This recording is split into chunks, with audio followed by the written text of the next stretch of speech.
ആശ്രാമം മൈതാനത്ത് നിന്ന് ഏറ്റവും പുതിയ വിവരങ്ങളുമായി ശ്രീകുമാർ ചേരുകയാണ്. ശ്രീകുമാർ, എന്തൊക്കെയാണ് കലോത്സവ വിശേഷങ്ങൾ?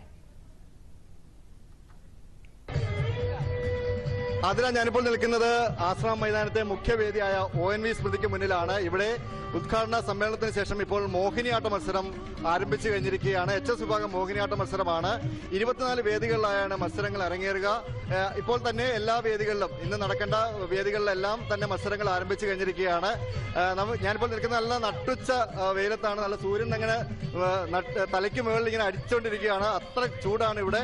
എന്തായാലും അതിനെല്ലാം മറികടന്നുകൊണ്ട് തന്നെയാണ് എല്ലാ ഒരുക്കങ്ങളും ഇവിടെ പൂർത്തിയായി കഴിഞ്ഞിരിക്കുന്നത്. അതുപോലെ തന്നെ പോലീസിന്റെ ഭാഗത്തു നിന്നായാലും മറ്റ് സ്കൂൾ അധികാരികളുടെ നേതൃത്വത്തിലായാലും വിവിധ സംഘടനകളുടെ നേതൃത്വത്തിലായാലും ഒരു ജനകീയമാക്കി മാറ്റാനുള്ള ഒരു തയ്യാറെടുപ്പിലാണ് കൊല്ലത്തെ ഈ കൗമാര കലോത്സവം. എന്തായാലും ഇനിയുള്ള ദിവസങ്ങൾ അല്ലെങ്കിൽ ഇനിയുള്ള മണിക്കൂറുകൾ വിവിധ മത്സരങ്ങൾക്കായി ഇങ്ങനെ കാത്തിരിക്കുകയാണ്. എനിക്ക് തോന്നുന്നു വൈകുന്നേരം ആകുമ്പോഴത്തേക്കും ഒരുപാട് ജനങ്ങൾ, അതായത് കലയെ എന്നും സ്നേഹിച്ചിട്ടുള്ള ഒരു നാടാണ് കൊല്ലം. കലയും കലാകാരന്മാരെയും എന്നും സ്നേഹിക്കുകയും ആദരിക്കുകയും ചെയ്തിട്ടുള്ള ഒരു നാട് കൂടിയാണ് കൊല്ലം. അതുകൊണ്ട് തന്നെ ഒരുപാട് ആൾക്കാർ 2008 അവസാനമായി കൊല്ലത്ത് കലോത്സവം അരങ്ങേറിയത്. അന്ന് പോയിന്റുകളുടെ വ്യത്യാസത്തിലാണ് അന്ന് കൊല്ലത്തിന് 2ാം സ്ഥാനം നഷ്ടപ്പെട്ടത്.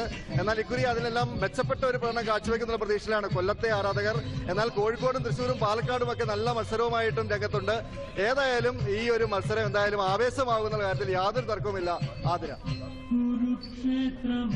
കൊല്ലത്ത് നിന്ന് ശ്രീകുമാറാണ് വിവരങ്ങൾ നൽകിയത്.